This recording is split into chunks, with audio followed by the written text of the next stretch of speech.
وَلَقَدْ يَسَّرْنَا الْقُرْآنَ لِلذِّكْرِ فَهَلْ مِن مُّدَّكِرٍ اعوذ باللہ من الشیطان الرجیم وَلَقَدْ آتَيْنَا بَنِي إِسْرَائِيلَ الْكِتَابَ وَالْحُكْمَ وَالنُّبُوَّةَ وَرَزَقْنَاهُم مِّنَ الطَّيِّبَاتِ وَفَضَّلْنَاهُمْ عَلَى الْعَالَمِينَ وَآتَيْنَاهُم بَيِّنَاتٍ مِّنَ الْأَمْرِ فما اختلفوا إلا من بعد ما جاءهم العلم بغيا بينهم إن ربك يقضي بينهم يوم القيامة فيما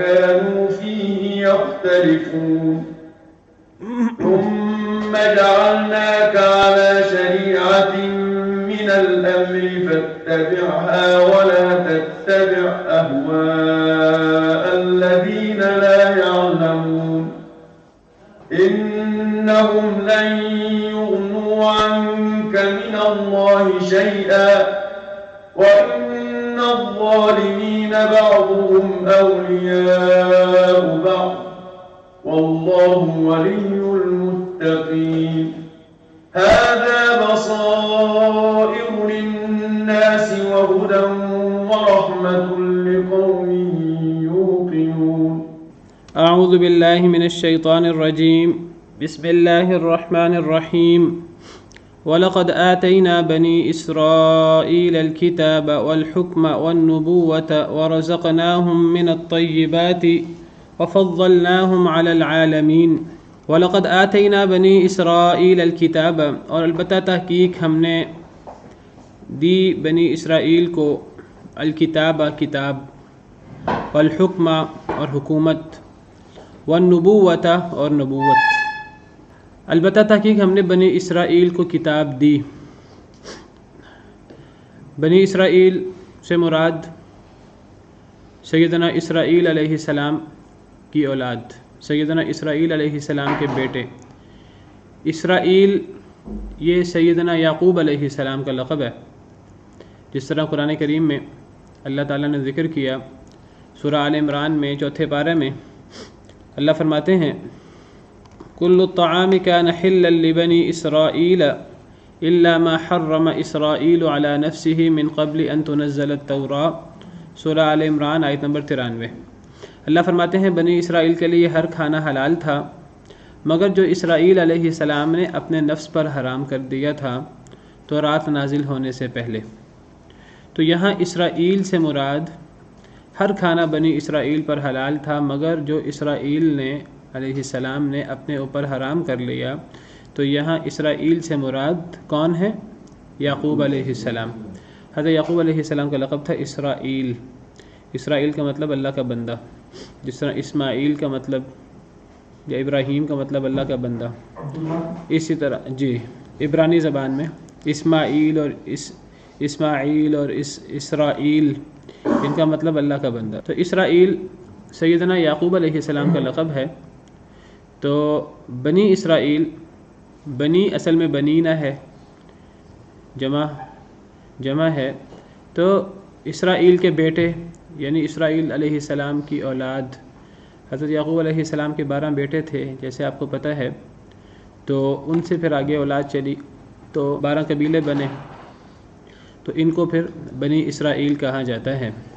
تو اب 2 لڑیاں ہیں، 2 خاندان ہیں. ایک خاندان کو بنی اسماعیل کہتے ہیں اور ایک کو بنی اسرائیل. بنی اسماعیل یہ وہ ہیں جو حضرت ابراہیم علیہ السلام کے بیٹے اسماعیل علیہ السلام کی اولاد میں سے وہ بنی اسماعیل ہوئے.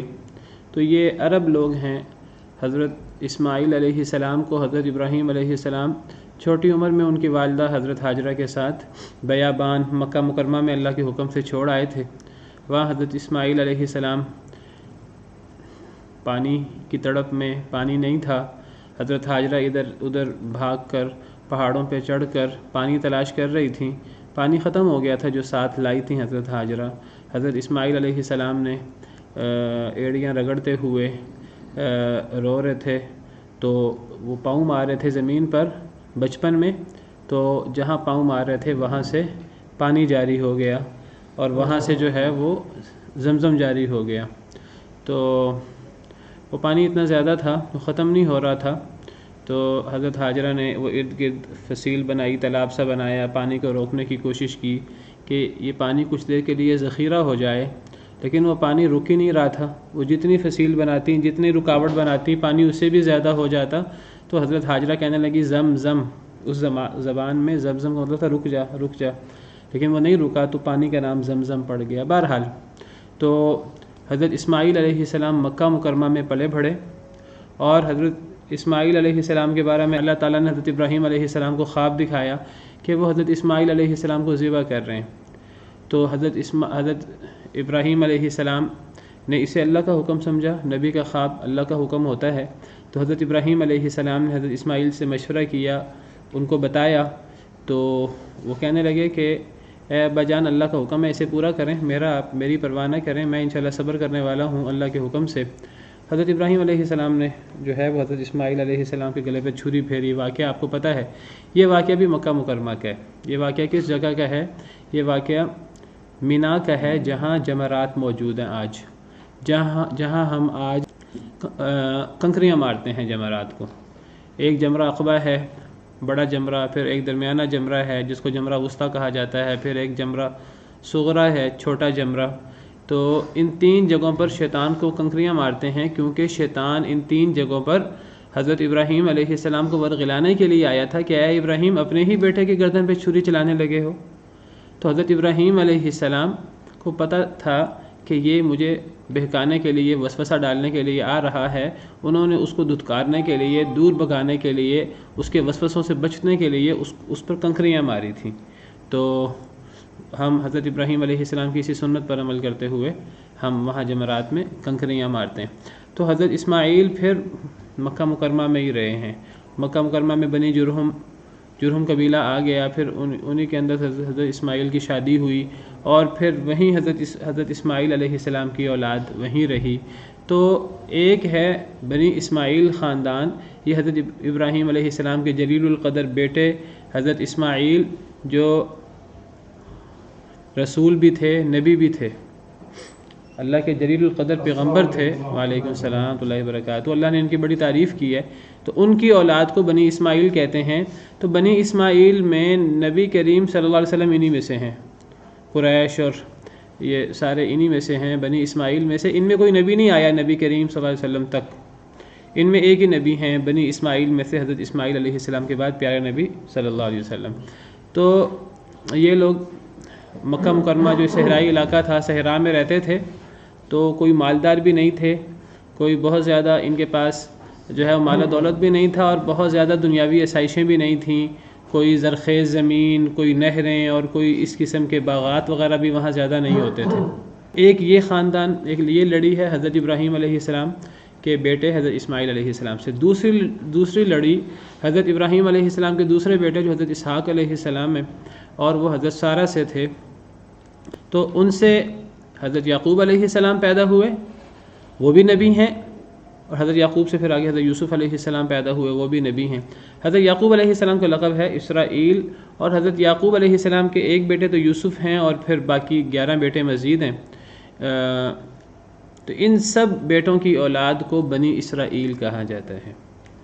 تو گویا کہ ایک اسحاق علیہ السلام کی اولاد ہیں، جو چونکہ وہ اسحاق علیہ السلام کے بیٹے حضرت یعقوب سے وہ آگے ساری اولاد چلی، وہ جو حضرت یعقوب کے علاوہ جو حضرت اسحاق کے بیٹے تھے تو ان کو نہیں، جو حضرت یعقوب سے اولاد چلی انہیں بنی اسرائیل کہا جاتا ہے۔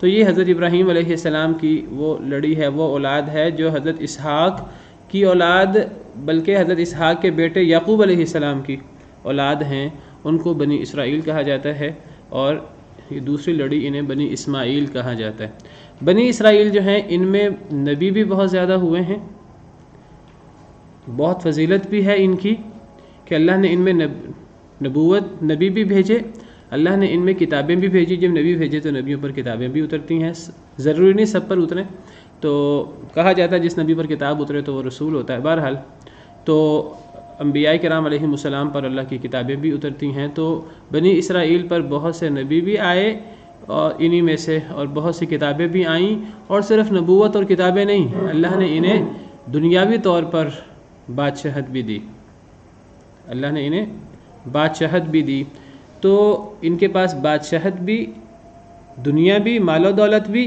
اور دین بھی، نبوت بھی اور کتابیں بھی، اور اس کے ساتھ ساتھ وہ جو زمین ہے ان کی بڑی زرخیز، شام وغیرہ کے علاقے میں اور ان علاقوں میں یہ رہے، تو مصر اور شام اور ان علاقوں میں تو بڑی زرخیز زمین، اور جو ہے وہ نہریں اور اللہ کی نعمتیں۔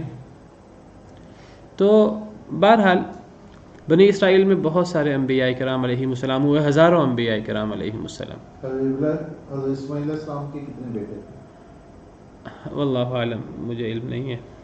حضرت اسماعیل علیہ السلام کی اولاد میں ایک نبی ہوئے ہیں جو سید الانبیاء والمرسلین ہیں، پیارے نبی صلی اللہ علیہ وسلم، جو سب نبیوں پر فضیلت لے گئے، سب سے افضل ہیں، ایک ہی نبی ہیں۔ اور حضرت اسحاق کی اولاد حضرت یعقوب، جن کا لقب اسرائیل ہے، ان کی اولاد بنی اسرائیل میں ہزاروں انبیاء ہوئے ہیں۔ حضرت ابراہیم علیہ السلام کے بعد جتنے نبی آئے ہیں وہ حضرت ابراہیم علیہ السلام کی اولاد میں سے ہی آئے ہیں، یا وہ بنی اسرائیل میں سے ہیں، سارے نبی بنی اسرائیل میں سے ہیں، یا ایک نبی سید الانبیاء والمرسلین بنی اسماعیل میں سے۔ تو اللہ تعالیٰ بنی اسرائیل کا ذکر کر رہے ہیں۔ بنی اسرائیل اپنے آپ کو بنی اسماعیل کے مقابلے میں بہت افضل سمجھتے تھے۔ بنی اسرائیل میں جب نبی صلی اللہ علیہ وسلم کا زمانہ تھا، جب آپ پیدا ہوئے اور جو آپ کا زمانہ تھا، تو اس دور میں بنی اسرائیل کون تھے؟ وہ یہودی عیسائی بنی اسرائیل میں سے تھے۔ تو یہودی عیسائی اپنے آپ کو اہل کتاب کہتے تھے، اور وہ اہل کتاب تھے۔ وہ اپنے آپ کو عالم، فاضل، پڑھا لکھا، اور اپنے آپ کو اللہ کے دین کو جاننے والا، اللہ کی کتابوں کو جاننے والا، اور دینی اعتبار سے بھی امام سمجھتے تھے، دنیا کے اعتبار سے بھی اپنے آپ کو بڑا بالا اور برتر سمجھتے تھے، ان کے پاس مال و دولت بھی تھا، اور وہ بنی اسماعیل کو حقیر اور کمتر سمجھتے تھے۔ بلکہ یہود و نصارہ کے نبی کریم صلی اللہ علیہ وسلم پر ایمان نہ لانے کی بنیادی وجہ بھی یہی تھی۔ یہود و نصارہ کے نبی کریم صلی اللہ علیہ وسلم پر ایمان نہ لانے کی بنیادی وجہ یہی تھی کہ نبی کریم صلی اللہ علیہ وسلم بنی اسماعیل میں سے آگے تھے۔ اگر وہ بنی اسرائیل میں سے آتے تو یہود و نصارہ ان پر ایمان لے آتے۔ کیوں ایمان لے آتے؟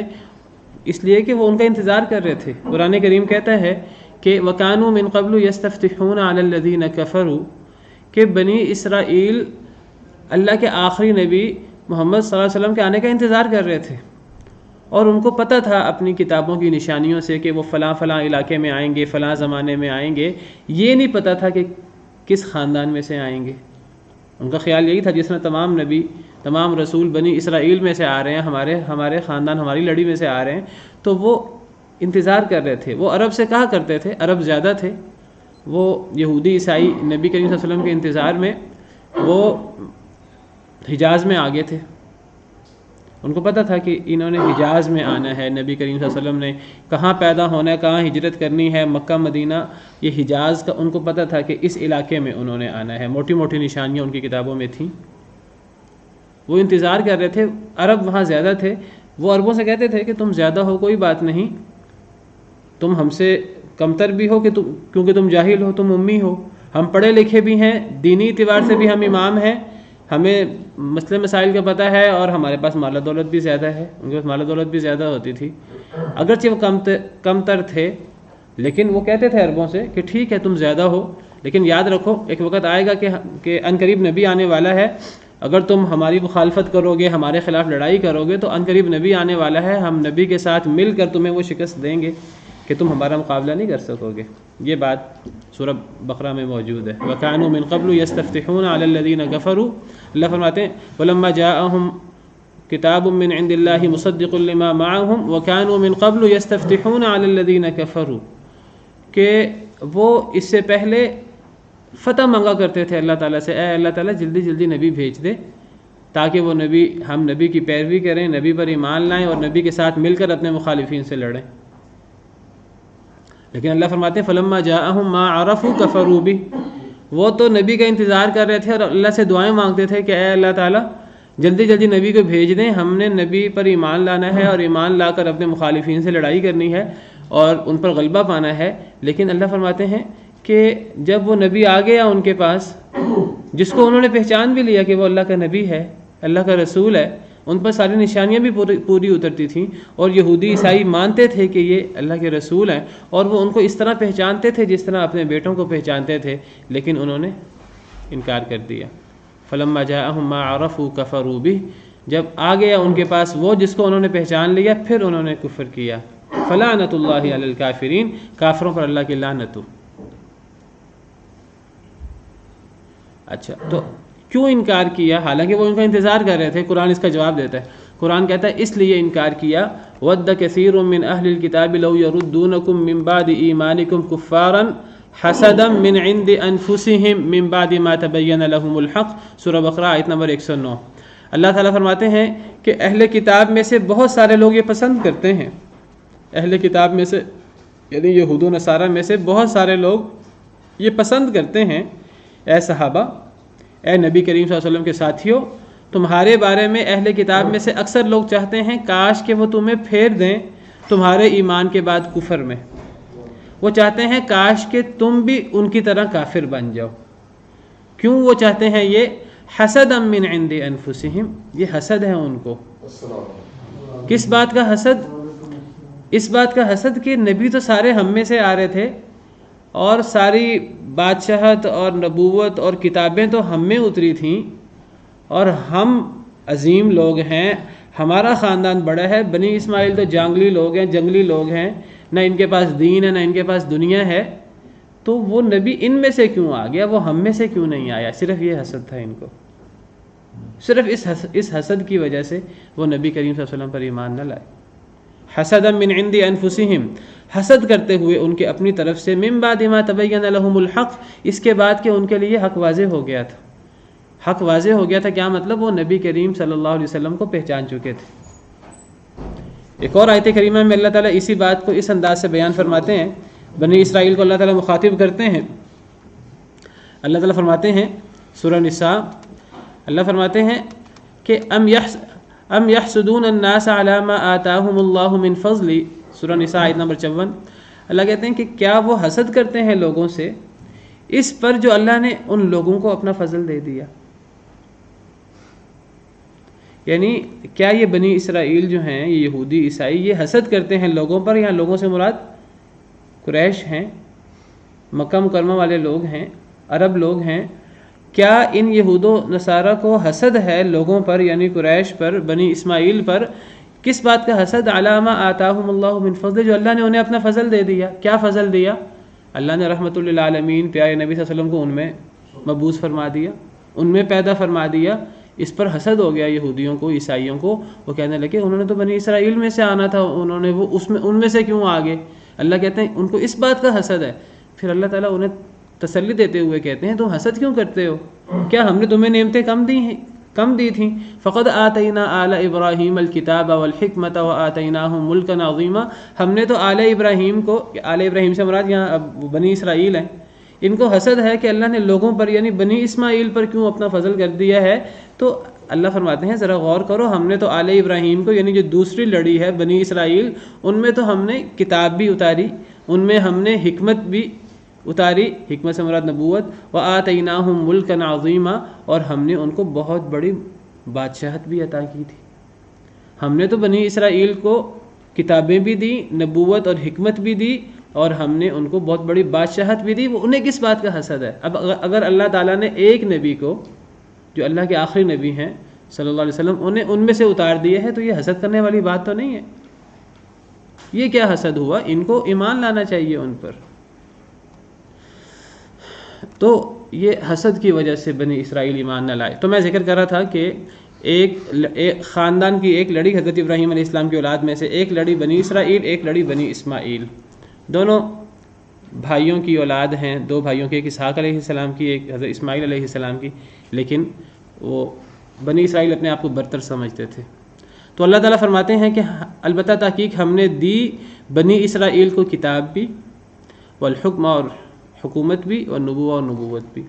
یہاں کتاب سے مراد ایک کتاب نہیں ہے، یہ جنس ہے، یعنی کتابیں دیں بنی اسرائیل کو، ٹھیک ہے، حضرت موسیٰ علیہ السلام پر ہی تورات اتری جو بنی اسرائیل میں سے ہیں، حضرت عیسیٰ علیہ السلام پر انجیل اتری جو بنی اسرائیل کے آخری نبی ہیں، اور حضرت داؤد علیہ السلام پر زبور اتری جو بنی اسرائیل میں سے ہیں۔ یہ 3 کتابیں تو یہی ہیں، اور کتابیں بھی اللہ کو پتہ ہے کہ اللہ نے کس نبی کو، کس رسول کو کون سی کتاب دی۔ تو اللہ فرماتے ہیں ہم نے بنی اسرائیل کو کتاب بھی دی، کتابیں یا جنس ہے، اور حکومت بھی دی۔ ابھی میں نے آیت آگے سامنے رکھی کہ اللہ تعالیٰ فرماتے ہیں وَآتَيْنَاهُمْ مُلْكًا عَظِيمًا، ہم نے تو بنی اسرائیل کو بہت بڑی بادشاہت دی تھی۔ صرف اللہ نے دین نہیں دیا، نبوت اور کتابیں نہیں دی، دنیا بھی دی، بادشاہت بھی دی، والنبوت اور نبوت بھی دی۔ ایک اور آیت کریمہ میں اللہ تعالیٰ اس احسان کو اس طرح جتلاتے ہیں۔ اللہ فرماتے ہیں سورہ مائدہ آیت نمبر 20، وَإِذْ قَالَ مُوسَىٰ لِقَوْمِهِ يَا قَوْمِ اذْكُرُوا نِعْمَةَ اللَّهِ عَلَيْكُمْ۔ حضرت موسیٰ علیہ السلام بھی بنی اسرائیل میں سے ہیں، بنی اسرائیل کے نمایاں پیغمبروں میں سے، رسولوں میں سے، اولو العزم رسولوں میں سے ہیں۔ حضرت موسیٰ علیہ السلام نے اپنی قوم سے کہا، حضرت موسیٰ خود بنی اسرائیل میں سے تھے، ان کی قوم بنی اسرائیل ہے۔ حضرت موسیٰ علیہ السلام نے اپنی قوم سے کہا، اے میری قوم، اذکروا نعمت اللہ علیکم، اللہ کی نعمت کو جو تم پر ہے اسے یاد کرو۔ اذ جعل فیکم انبیاء، جب اللہ نے تمہیں نبی بھی بنائے، وجعلکم ملوکا، اور اللہ نے تمہیں بادشاہ بھی بنایا۔ وآتاکم ما لم یؤت احدا من العالمین، تمہیں اللہ نے وہ دیا جو اللہ نے جہان والوں میں سے کسی کو نہیں دیا۔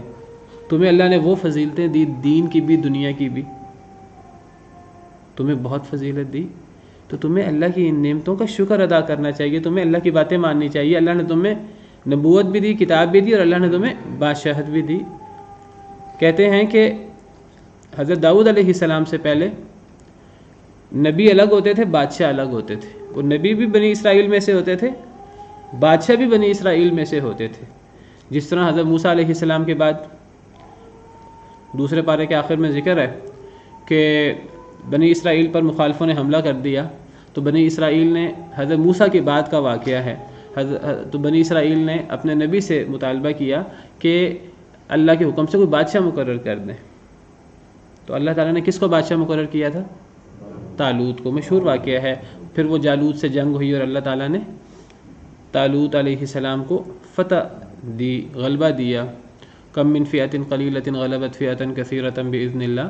تو حضرت داؤد علیہ السلام سے پہلے بنی اسرائیل میں نبوت الگ ہوتی تھی، بادشاہت الگ ہوتی تھی، دونوں چیزیں بنی اسرائیل میں تھیں لیکن وہ الگ الگ ہوتی تھیں۔ حضرت داؤد علیہ السلام انہی طالوت علیہ السلام جن کو اللہ کے حکم سے ان کے نبی نے بادشاہ بنایا تھا، اور جن کے بارے میں اللہ نے فرمایا ان کے پاس علم بھی تھا، ان کے پاس جسم بھی تھا، جسمانی طور پر بھی طاقتور تھے اور وہ علم والے بھی تھے، اللہ نے انہیں بادشاہ بنایا، اللہ کے حکم سے نبی نے انہیں بادشاہ مقرر کیا۔ تو انہی کے لشکر میں داؤد علیہ السلام بھی تھے، اور داؤد علیہ السلام نے جالوت کو قتل کیا تھا۔ وقتل داؤد جالوت، دوسرے پارے میں موجود ہے۔ حضرت داؤد علیہ السلام یہ اس لشکر کے سپاہی تھے، ترقی کرتے کرتے آہستہ آہستہ یہ بادشاہ بھی بن گئے، اور وہاں سے اللہ نے انہیں نبوت بھی دے دی، اور نبی بھی عام نہیں، بہت جلیل القدر پیغمبر۔ اللہ نے انہیں بہت زبردست نبوت، بہت زبردست بادشاہت عطا کی تھی۔ تو پہلے نبوت اور بادشاہت الگ الگ ہوتی تھی، وہ دونوں بنی اسرائیل میں تھیں۔ پھر اللہ نے حضرت داؤد اور پھر حضرت سلیمان علیہ السلام کئی لوگوں میں اس کے بعد ایک ہی شخصیت میں نبوت اور بادشاہت بھی اکٹھی کی۔ اللہ نے نبوت بھی دی، بادشاہت بھی دی، کتابیں بھی دیں، بہت احسانات کیے۔ تو اللہ اس کا ذکر کر رہے ہیں کہ البتہ تحقیق ہم نے بنی اسرائیل کو کتاب بھی دی، کتابیں بھی دیں، اور حکومت بھی دی، اور نبوت بھی دی۔ وَرَزَقْنَاهُم مِّنَ الطَّيِّبَاتِ، ہم نے انہیں پاکیزہ چیزوں سے رزق دیا۔ وہ تو ہر انسان کو اللہ نے پاکیزہ چیزوں سے رزق دیا، تو یہ بھی انسان تھے، ان کے بھی رزق بڑا پاکیزہ، ان کو اللہ تعالیٰ نے دیگر انسانوں سے ہٹ کر بھی خاص رزق بھی دیے، من اور سلوہ جیسے رزق کہ آسمان سے وہ رزق اترتا تھا ان کا۔ من اور سلوہ صحرا کے اندر تھے، پانی نہیں تھا ان کے پاس صحرا کے اندر، اللہ نے ان کے لیے معجزاتی طریقے سے اللہ نے ان کے لیے پانی جاری فرما دیا۔ حضرت موسیٰ علیہ السلام کو حکم دیا، آپ عصا ماریں پتھر پر عصا مارا تو 12 چشمے نکل کھڑے ہوئے، پاکیزہ رزق اللہ نے عطا کیا۔ وَإِذِ اسْتَسْقَىٰ مُوسَىٰ لِقَوْمِهِ فَقُلْنَا اضْرِب بِّعَصَاكَ الْحَجَرَ، اور بہت سارے پاکیزہ رزق اللہ نے انہیں خاص طور پہ عطا کیا۔ اللہ فرماتے ہیں کہ ہم نے ان پر بڑی نعمتیں کی۔ وَفَضَّلْنَاهُمْ عَلَى الْعَالَمِينَ، اور ہم نے انہیں فضیلت دی تمام جہان والوں پر۔ یہاں پھر وہی بات کہ کیا اللہ تعالیٰ نے بنی اسرائیل کو تمام جہان والوں پر فضیلت دی تھی؟ اپنے دور کے اور اپنے سے پہلے تمام جہان والوں پر، اپنے بعد نہیں، کیونکہ ان کے بعد نبی کریم صلی اللہ علیہ وسلم کی امت بھی آئی ہے جنہیں اللہ نے علی الاطلاق سب سے افضل قرار دیا ہے۔ تو بنی اسرائیل کے بارے میں جو اللہ فرماتے ہیں ہم نے بنی اسرائیل کو تمام جہان والوں پر فضیلت دی تھی، امام ابن کثیر فرماتے ہیں اس سے مراد ہے کہ اپنے زمانے میں تمام جہان والوں پر انہیں فضیلت دی تھی، جیسے ہم نے پیچھے سورہ دخان میں بھی پڑھا تھا۔ ہم نے پڑھا تھا سورہ دخان میں وَلَقَدِ اخْتَرْنَاهُمْ عَلَىٰ عِلْمٍ عَلَى الْعَالَمِينَ، بنی اسرائیل کے بارے میں کہ ہم نے چن لیا تھا بنی اسرائیل کو علم کے ساتھ تمام جہان والوں پر، تو وہاں بھی ہم نے پڑھا تھا کہ مراد ہے اس زمانے کے۔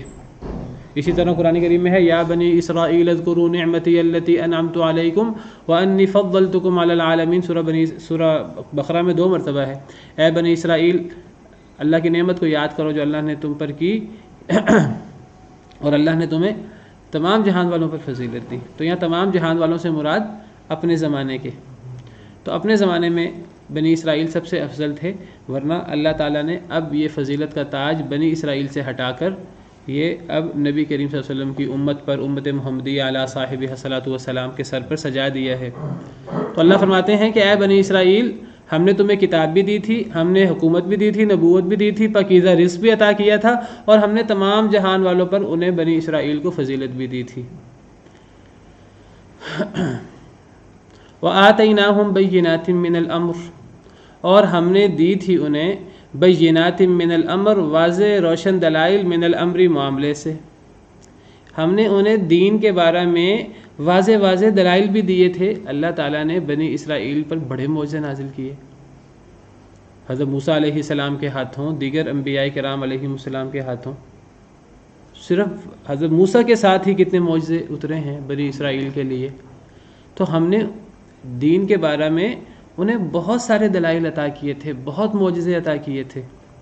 من اور سلوہ خود معجزہ ہے، وہ جب صحرا میں تھے تو ایک بادل کا ٹکڑا مستقل ان پر سایہ کیے رکھا اس نے، سال ہا سال اللہ نے پانی جاری فرما دیا معجزاتی طریقے سے، اللہ نے سمندر کے اندر سے رستہ بنا دیا۔ حضرت موسیٰ علیہ السلام عصا پھینکتے تھے وہ سام بن جاتا تھا، اژدہا بن جاتا تھا، ہاتھ نکالتے تھے بغل سے تو وہ چمکتا وہ ہاتھ بن جاتا تھا۔ اور پھر اللہ نے صرف حضرت موسیٰ کے ہاتھ پر ہی کتنے معجزے دکھائے، طوفان کا معجزہ، اور پھر ٹڈیوں کا معجزہ، اور پھر خون کا، اور پھر جوؤں کا، اور پھر مینڈکوں کا، اور اللہ نے کیا کیا معجزے دکھائے۔ یہ صرف حضرت موسیٰ علیہ السلام کے ہیں، حضرت عیسیٰ علیہ السلام کے گننا شروع کریں تو ختم ہی نہیں ہوتے معجزے۔ تو اللہ فرماتے ہیں ہم نے بنی اسرائیل کو دین کے معاملے میں بڑے بڑے معجزات عطا کیے تھے، بڑی روشن نشانیاں عطا کی تھیں، لیکن وہ ان بڑی بڑی نعمتوں سے، ان بڑے بڑے معجزوں سے فائدہ نہ اٹھا سکے۔ ہوا کیا؟ فَمَا اخْتَلَفُوا إِلَّا مِن بَعْدِ مَا جَاءَهُمُ الْعِلْمُ بَغْيًا بَيْنَهُمْ، بس نہیں انہوں نے اختلاف کیا مگر اس کے بعد کہ ان کے پاس علم آ گیا، بغیًا بینہم، بغاوت کرتے ہوئے آپس میں۔ اللہ فرماتے ہیں کہ پھر انہوں نے اختلاف شروع کر دیا، انہوں نے اختلاف کیا، اور یہ اختلاف اس وجہ سے نہیں تھا کہ ان کے پاس علم نہیں تھا۔ اللہ کہتے ہیں یہ نہیں تھا کہ علم نہیں تھا تو اختلاف ہوا، علم نہ ہونے کی وجہ سے اختلاف ہوتا ہے، علم آ جائے پھر تو اختلاف دور ہو جانا چاہیے، علم آنے سے تو مسئلہ حل ہو جاتا ہے۔ علم کتاب و سنت سامنے آ جائے اختلاف ختم ہو جاتا ہے، لیکن بدبخت تھے کہ علم آنے کے بعد انہوں نے اختلاف کیا، یعنی اختلاف کی وجہ جہالت نہیں تھی، لا علمی نہیں تھی کہ جس کا علاج علم سے ہو جائے، ان کے اختلاف کی وجہ بغاوت تھی۔ اور بغاوت کا کیا مطلب؟ کہ سمعنا وعصینا، ہٹ دھرمی، ہم سنتے ہیں اور ہم نہیں مانیں گے، ہم نہیں مان سکتے۔ اتنی ہٹ دھرمی کی حضرت موسیٰ علیہ السلام کو تکلیفیں دی۔ اللہ نے باقاعدہ صحابہ کرام کو اللہ نے فرمایا یا ایھا الذین آمنوا لا تکونوا کالذین آذوا موسیٰ، اے ایمان والو ان لوگوں کی طرح نہ ہو جنہوں نے اپنے نبی موسیٰ علیہ السلام کو اذیت دی تھی۔ فبرأہ اللہ مما قالوا، اللہ نے تو حضرت موسیٰ کو بری کر دیا، انہوں نے تو کوئی کسر نہیں چھوڑی تھی حضرت موسیٰ پر الزامات لگانے میں۔ حضرت موسیٰ علیہ السلام خود پکار اٹھے، شکایت کی اپنی قوم سے، سورہ صف میں ذکر ہے وَإِذْ قَالَ مُوسَىٰ لِقَوْمِهِ يَا قَوْمِ لِمَ تُؤْذُونَنِي وَقَدْ تَعْلَمُونَ أَنِّي رَسُولُ اللَّهِ إِلَيْكُمْ، حضرت موسیٰ نے اپنی قوم سے کہا ہے میری قوم تم مجھے کیوں تکلیفیں دیتے ہو، حالانکہ تمہیں پتہ ہے میں تمہاری طرف اللہ کا رسول ہوں، پھر تم مجھے کیوں اذیتیں دیتے ہو، کیوں مجھے تم تکلیفیں دیتے ہو؟ تو انہوں نے اختلاف کیا، اختلاف کی وجہ لا علمی نہیں تھی، علم آنے کے بعد اختلاف کیا، نہیں انہوں نے اختلاف کیا مگر اس کے بعد کہ ان کے پاس علم آ گیا۔ اب علم کے بعد تو اختلاف پھر بغاوت اور ہٹ دھرمی کی وجہ سے ہوتا ہے، تو اللہ فرماتے ہیں نہیں انہوں نے اختلاف کیا مگر علم آنے کے بعد۔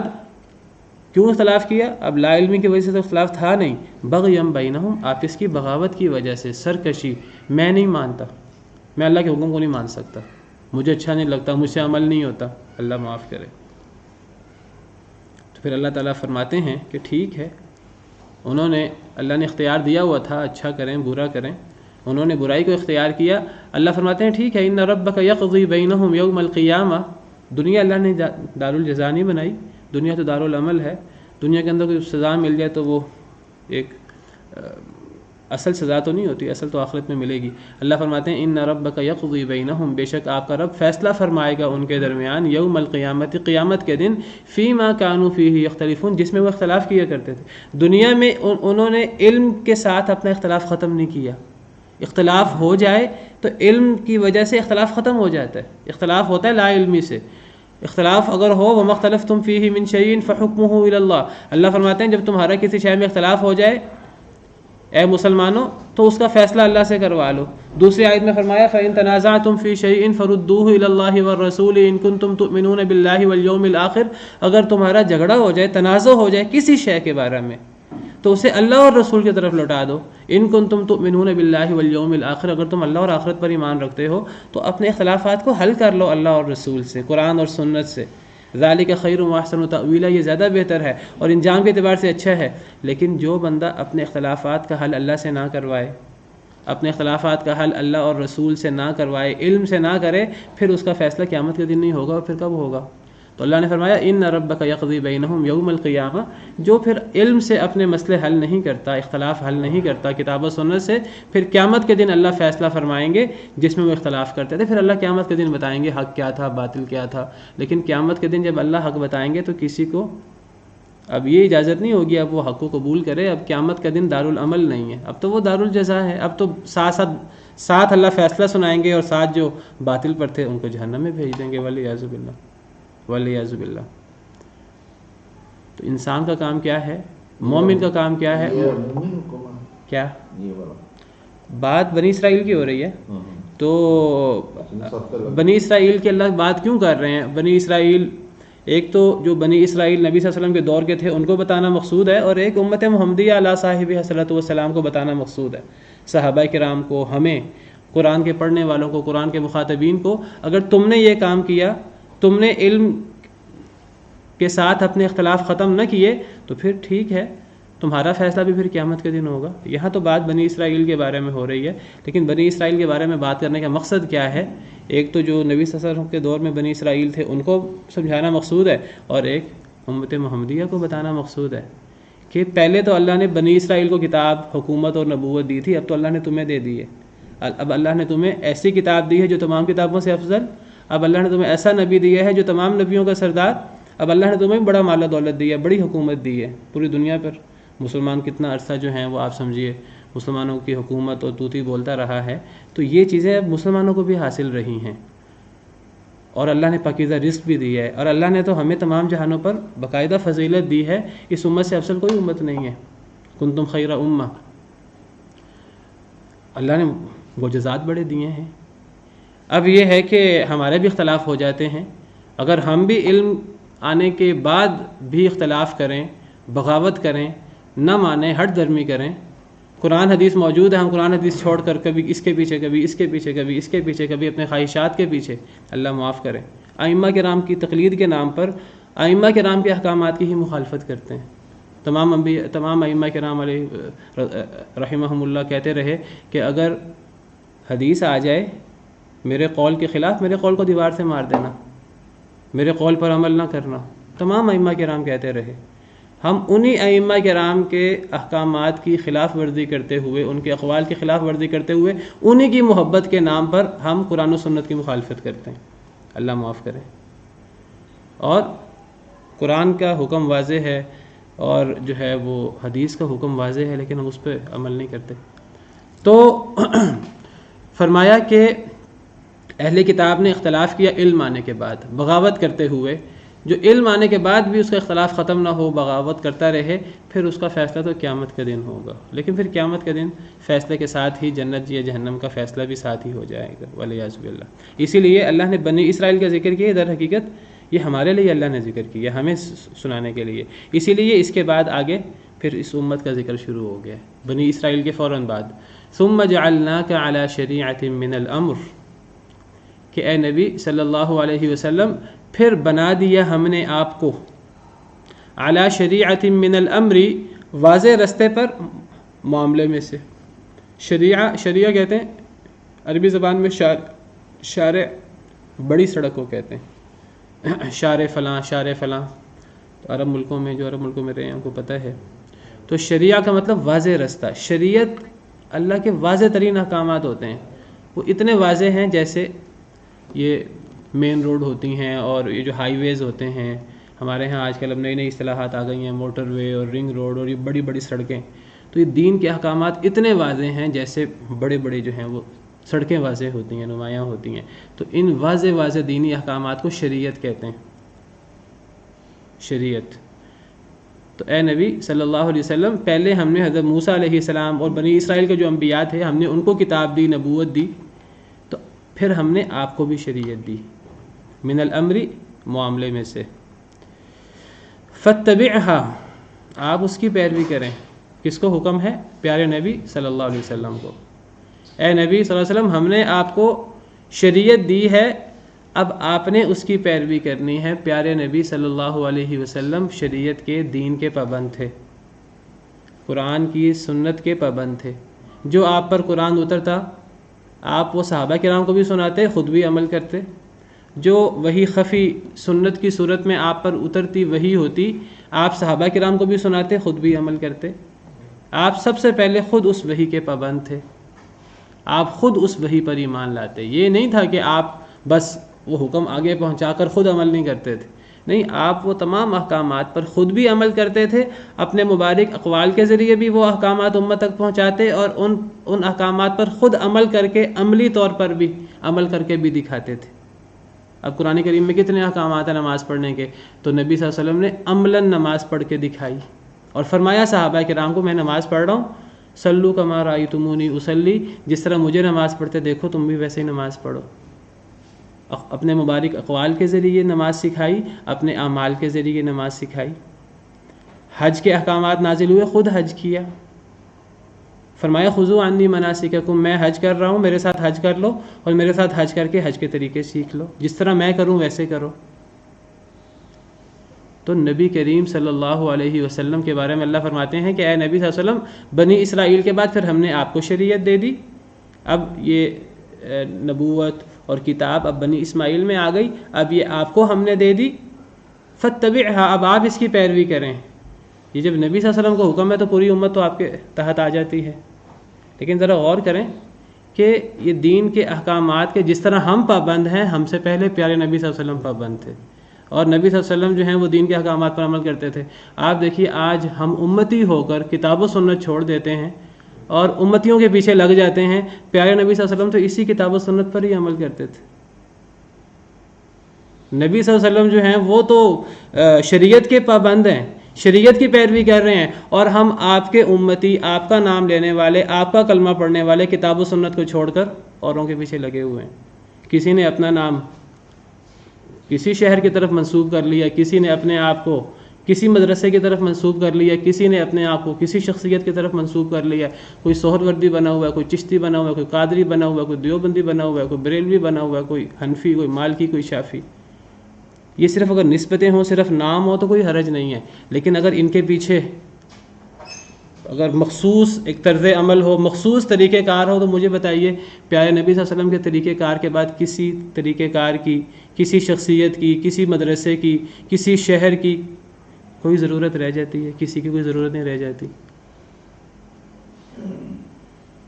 اب شعر مجھے یاد نہیں ہوتے، وہ ایک شاعر کہتا ہے تم چشتی بھی ہو، قادری بھی ہو، فلاں بھی ہو، فلاں بھی ہو، محمدی ہو کہ نہیں، یہ تو بتاؤ۔ شعر کیا ہے، پورا شعر میرے ذہن میں نہیں ہے۔ تو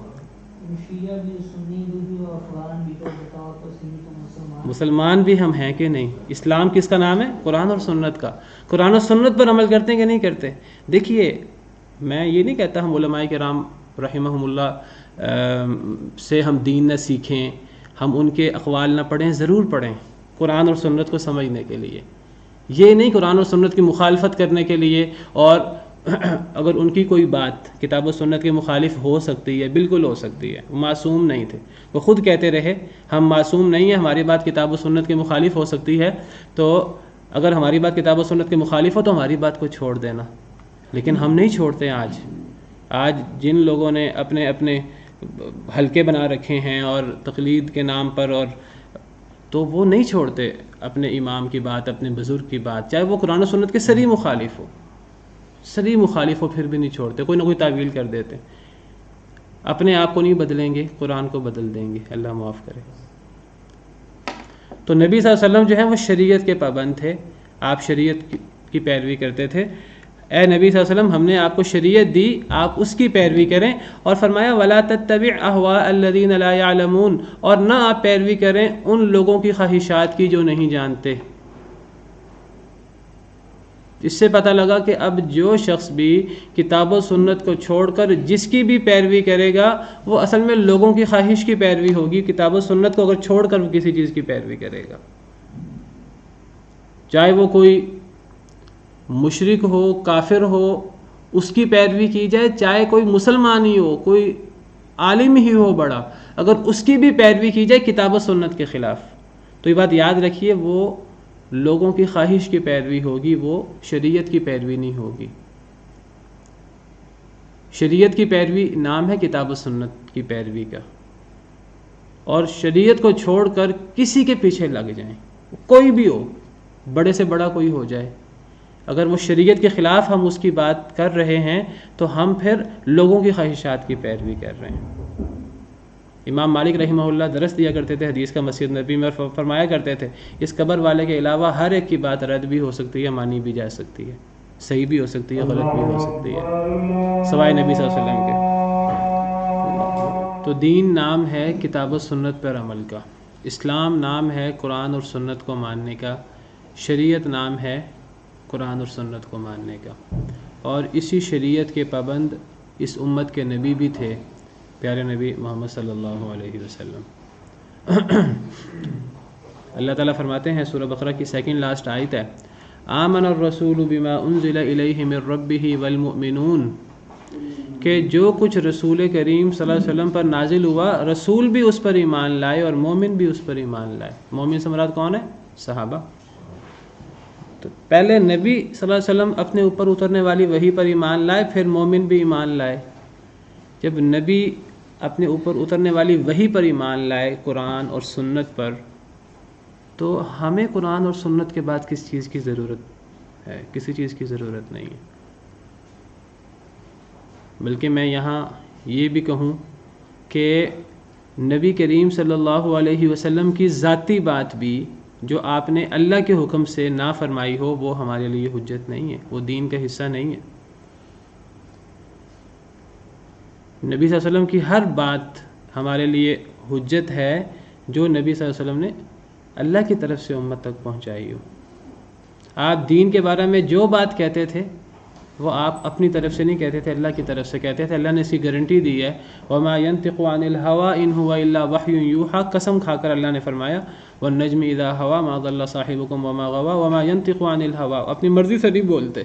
ان هو الا وحي يوحى، جب بھی وہ دین کے نام پر بات کرتے ہیں ان کی زبان اقدس سے جو نکلتا ہے وہ وحی ہوتی ہے. نبی آتا ہی اس لیے ہے کہ اللہ کے حکم سے نبی کی پیروی ہو. وما ارسلنا من رسول الا ليطاع باذن اللہ. اگر نبی کوئی ذاتی بات کرے تو نبی کی ذاتی بات ہمارے لیے حجت نہیں ہوتی.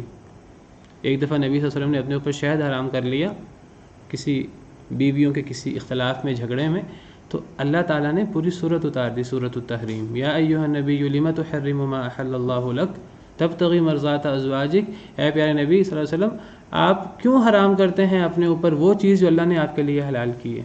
تبتغی مرضات ازواجک، بیویوں کو خوش کرنا چاہتے ہیں. تو نبی کی ذاتی بات بھی دین نہیں ہو سکتی. تو نبی کے بعد کوئی صحابی ہو، کوئی ولی ہو، کوئی پیر ہو، کوئی فقیر ہو، اس کی بات دین کیسے ہو سکتی ہے جو کتاب و سنت کے مطابق نہ ہو؟ سیدنا ابن عمر رضی اللہ عنہ، کسی سے ان کا اختلاف ہوا، حضرت ابن عمر، حضرت عبداللہ بن عمر، تو جس سے ان کا اختلاف تھا وہ کہنے لگا آگے سے کہ ابن عمر، میں تو آپ کو آپ کے باپ عمر کی بات کر رہا ہوں، عمر کی فضیلت کتنی زیادہ ہے، میں تو عمر کی بات کر رہا ہوں، آپ کو بھی پتہ ہے ان کی کتنی فضیلت ہے، پھر وہ آپ کے باپ بھی ہیں۔ تو حضرت ابن عمر جنہوں نے نبی صلی اللہ علیہ وسلم سے دین سیکھا تھا، کہنے لگے کہ کیا میرے باپ کی بات مانی جائے گی کہ نبی صلی اللہ علیہ وسلم کی بات مانی جائے گی؟ کہنے لگے میں تو نبی صلی اللہ علیہ وسلم کے بالمقابل اپنے باپ کی بات بھی نہیں مانتا۔ سیدنا ابن عباس رضی اللہ عنہ سے کسی کا اختلاف ہوا تو وہ کہنے لگا اے ابن عباس، میں تو وہ بات کہہ رہا ہوں جو ابو بکر اور عمر کی رائے ہے۔ تو حضرت ابن عباس کہنے لگے کہ مجھے ڈر ہے کہیں تمہارے اوپر آسمان سے پتھر نہ نازل ہو جائیں، میں تمہیں نبی کا حکم سنا رہا ہوں، تم مجھے ابو بکر عمر کی بات کرتے ہو۔ تو دین نام ہے کتاب و سنت کا، اسی کا نام شریعت ہے، اسی کا نام اسلام ہے، اور اللہ نے ہمیں مسلمان ہونے کا حکم دیا۔ ومن احسن قولا ممن دعا الى اللہ وعمل صالحا وقال اننی من المسلمین، اس سے اچھی کس کی بات ہو سکتی ہے جو لوگوں کو اللہ کی طرف بلائے، نیک عمل کرے اور وہ کہے میں مسلمان ہوں۔ اپنے آپ کو کسی گروہ کی طرف، کسی کی طرف لگا دینا، فرقوں میں بانٹ لینا، یہ ہمارا دین ہمیں نہیں سکھاتا۔ ان الذين فرقوا دينهم وكانوا شيعا لست منهم في شيء، اے نبی صلی اللہ علیہ وسلم، جن لوگوں نے اپنے آپ کو فرقوں میں بانٹ لیا، گروہوں میں بٹ گئے، آپ کا ان سے کوئی تعلق نہیں ہے، وہ آپ کے طریقے پر نہیں چل رہے جو گروہوں میں بٹ گئے ہیں۔ اور ایک آیت کریمہ میں تو فرقہ واریت کو شرک قرار دیا ہے، وَلَا تَكُونُوا مِنَ الْمُشْرِكِينَ مِنَ الَّذِينَ فَرَّقُوا دِينَهُمْ وَكَانُوا شِيَعًا، مشرکین میں سے نہ ہو جاؤ، ان لوگوں میں سے جنہوں نے اپنے دین کو ٹکڑے ٹکڑے کر ڈالا، گروہوں میں بٹ کے۔ فرقہ واریت سے کیا ہوتا ہے، گروہ بندی سے کیا ہوتا ہے، ایک انسان حق کو نہیں دیکھتا، وہ دیکھتا ہے میری جماعت کیا کہتی ہے، میرا فرقہ کیا کہتا ہے، وہ یہ دیکھتا ہے، حق پیچھے رہ جاتا ہے۔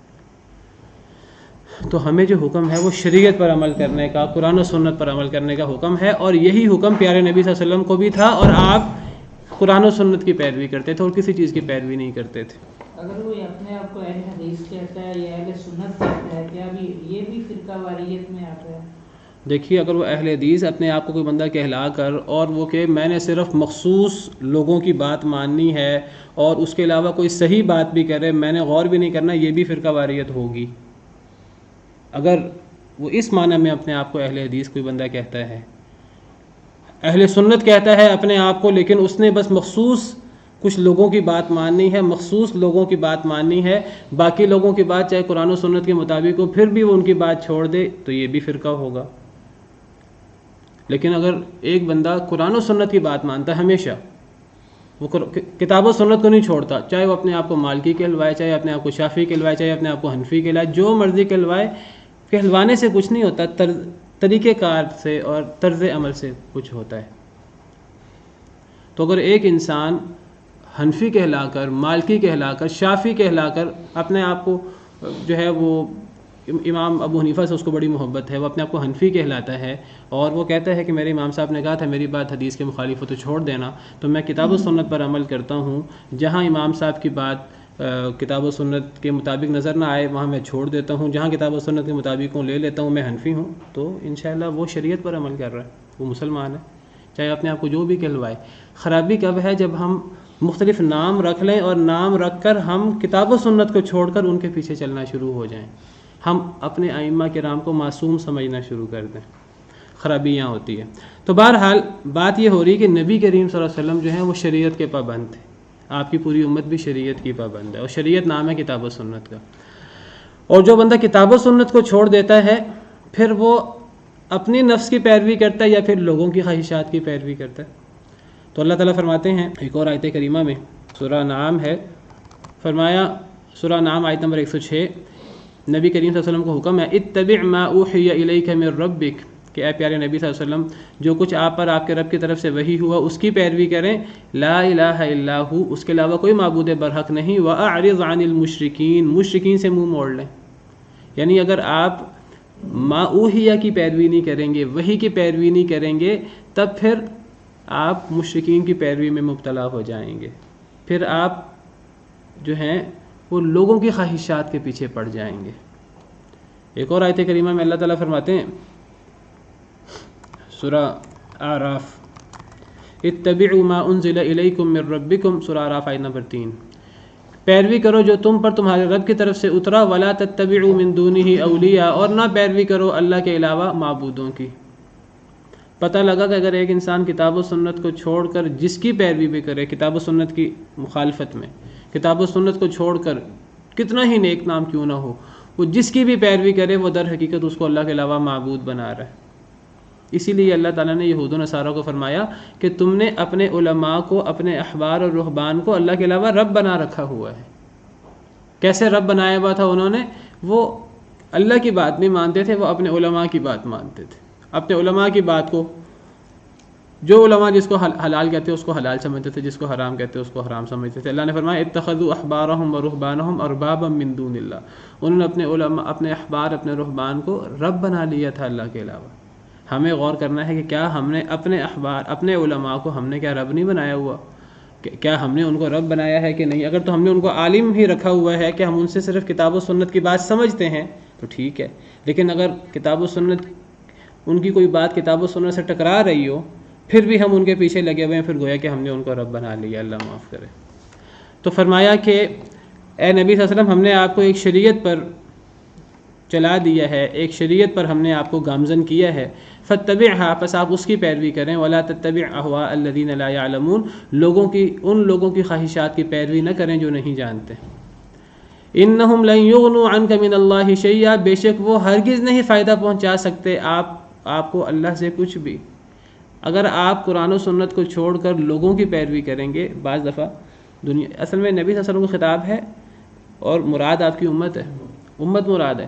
کئی دفعہ امت دیکھتی ہے کہ جی غیر، ان کے پاس بڑا مال ہے، بڑی دولت ہے، بڑا اقتدار ہے، انہوں نے بڑی ترقی کی ہے، ہم ذرا ان کے طریقے پر عمل کر کے دیکھ لیں۔ اللہ فرماتے ہیں اگر تم نے ان کی پیروی کی تو وہ تمہیں اللہ کے بالمقابل کوئی فائدہ نہیں دے سکیں گے۔ جب اللہ تم سے ناراض ہوں گے کہ تم نے میری بات نہیں مانی، قرآن سنت تم نے نہیں مانا، تم قرآن و سنت کو چھوڑ کر غیروں کے پیچھے لگ گئے، اور جب اللہ تم سے ناراض ہوں گے قیامت کے دن تو وہ تمہیں کچھ فائدہ نہیں دیں گے، جن کی تم نے پیروی کی اللہ کو چھوڑ کر۔ بے شک وہ، یعنی اگر کتاب و سنت کو چھوڑ کر، شریعت کو چھوڑ کر جس کی بات مانی جائے، وہ تمہیں، بے شک وہ ہرگز آپ کو کوئی فائدہ نہیں پہنچا سکتے اللہ کے بالمقابل کچھ بھی۔ جب اللہ ناراض ہو جائیں گے آپ سے تو پھر یہ لوگ اللہ کے بالمقابل آپ کی مدد نہیں کر سکیں گے۔ وَإِنَّ الظَّالِمِينَ بَعْضُهُمْ أَوْلِيَاءُ بَعْضٍ، بے شک ظالم لوگ ان میں سے بعض کے دوست ہیں۔ واللہ ولی المتقین، اور اللہ دوست ہے متقی کا۔ یہ جو کافر لوگ ہیں، ظالم لوگ ہیں، مشرک لوگ ہیں، یہ ایک دوسرے کے دوست ہیں، اور مشرکوں کو ایک دوسرے کی دوستی کوئی فائدہ نہیں پہنچاتی، فائدہ پہنچانے کی بجائے ایک دوسرے کی دوستی ان کو کفر میں، ضلالت میں مزید بڑھا دیتی ہے۔ یہ ایک دوسرے کے دوست ہیں۔ واللہ ولی المتقین، اللہ متقین کے دوست ہے، اللہ کی دوستی فائدہ پہنچاتی ہے۔ اللہ قیامت کے دن اگر اللہ ناراض ہوں تو اللہ کی ناراضگی سے اللہ کی رحمت، اللہ ہی ہمیں بچا سکتے ہیں، اللہ کا تعلق ہی ہمیں بچا سکتا ہے۔ اللہ کی ناراضگی سے ہمیں غیروں کی دوستی، غیروں کی مدد کوئی فائدہ نہیں پہنچا سکتی۔ غیر کے کافروں کے دوست ہیں، ان کی دوستی بھی آپس میں انہیں ایک دوسرے کو فائدہ نہیں دیتی۔ اللہ مومنوں کے دوست ہیں اور اللہ کا تعلق مومنوں کو فائدہ دے گا۔ اللہ تعالیٰ فرماتے ہیں اللہ ولی الذین آمنوا، اللہ ولی الذین آمنوا، سورہ بقرہ آیت نمبر 257۔ اللہ دوست ہیں ایمان والوں کے، اللہ تعالیٰ ایمان والوں کو اندھیروں سے روشنی کی طرف نکالتے ہیں۔ جب کبھی مشکل آئے گی اللہ ایمان والوں کو مشکل سے نکال کر روشنی میں لے آئیں گے۔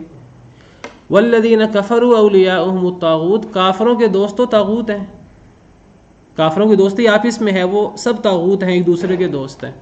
ان کی دوستی فائدہ پہنچائے گی انہیں؟ نہیں۔ یخرجونہم من النور الی الظلمات، وہ ایک دوسرے کو روشنی سے اندھیروں کی طرف لے کے جاتے ہیں، ایک دوسرے کو گمراہیوں کی طرف، شرک کی طرف لے کے جاتے ہیں۔ اولئک اصحاب النار، یہ آگ والے ہیں، ہم فیہا خالدون، وہ اس میں ہمیشہ ہمیشہ رہیں گے۔ تو اگر فائدہ ہوگا قیامت کے دن تو وہ اللہ کی دوستی کا فائدہ ہوگا۔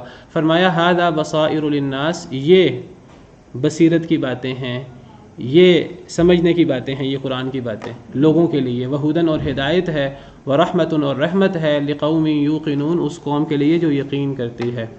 اللہ سے دعا ہے کہ اللہ تعالی ہمیں صرف اور صرف کتاب و سنت پر عمل کرنے کی توفیق عطا فرمائے. وآخر دعوانا ان الحمد للہ رب العالمین.